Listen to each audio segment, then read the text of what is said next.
Bună ziua, dragii mei! Eu sunt Jamila, bine ați venit în bucătăria mea! Astăzi vom face împreună farfale cu sos pesto, așa că haideți să vedem de ce ingrediente vom avea nevoie pentru a ne apuca de treabă.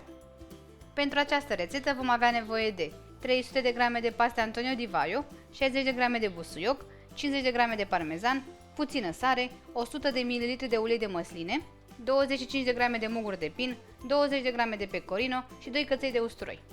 Pentru început ne vom ocupa de pesto, așa că voi pune mugurii de pin într-un robot de bucătărie. Dacă nu aveți muguri de pin, îi puteți înlocui cu nuci, migdale sau caju. Voi adăuga și usturoiul. Puteți pune mai mult sau mai puțin după cum doriți. Puțină sare și vom mărunți foarte bine totul.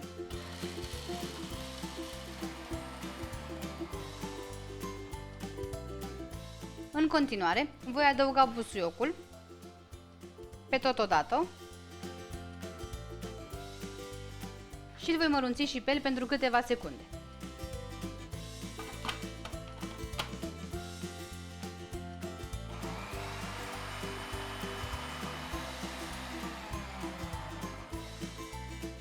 Voi adăuga apoi uleiul de măsline.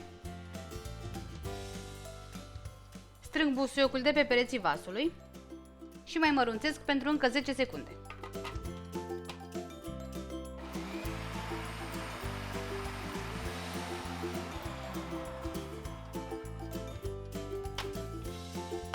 Voi adăuga apoi parmezanul.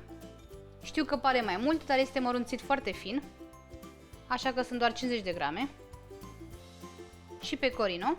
Dacă nu aveți pecorino, puteți pune doar parmezan. Voi lăsa robotul să mai meargă pentru încă 30 de secunde și pesto-ul va fi gata. Sosul pesto este gata, așa că îl voi lăsa deoparte cât timp ne vom ocupa de paste. Pentru paste, voi pune sare într-o cratiță cu apă care fierbe. Voi adăuga pastele Antonio di Vaio.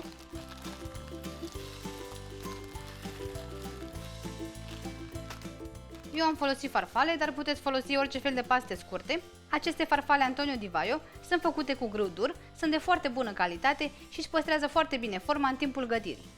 Voi amesteca puțin pastele și le voi lăsa să fiarbă pentru aproximativ 8 minute sau cât să fie al dente. Pastele sunt gata, așa că le voi lua de pe foc și le voi scurge de apă. Peste pastele calde vom adăuga pesto.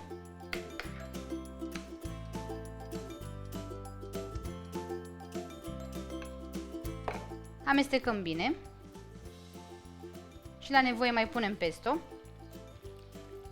Nu vom găti pesto-ul pentru că își va pierde culoarea frumoasă și aroma, așa că tot timpul îl punem fără să punem pastele pe foc. N-aveți idee cât de bine poate să miroasă busuiocul. Acest pesto este delicios și se face foarte ușor. Pastele sunt gata, așa că nu ne rămâne decât să le servim. Aceasta a fost rețeta mea de farfale cu sos pesto. Este o rețetă simplă și ușor de preparat. Sosul este aromat și foarte gustos, iar rețeta este potrivită pentru perioada verii. Sper din suflet să o încercați și voi cu prima ocazie și să vă placă. La revedere!